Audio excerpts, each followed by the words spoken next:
बेटों ने 90 साला वालिद की शादी करा दी। खैबर पख्तूनख्वा में 4 बेटे अपने 90 साला बुजुर्ग वालिद के लिए दुल्हन घर ले आए।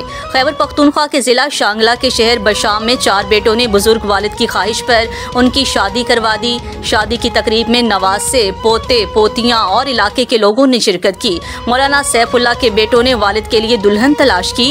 ये वाक़या सुनने में चौंका देने वाला, दिलचस्प और किसी हद तक गैर मामूली लगता है, खास तौर पर हमारे माशरती रवैयों और रवायाती ख्यालात के तनाजुर में। अवामी तौर पर ये लोग तवक्को नहीं रखते कि 90 साल की उम्र में कोई शख्स दोबारा शादी करेगा, और वो भी अपने बेटों की मदद से।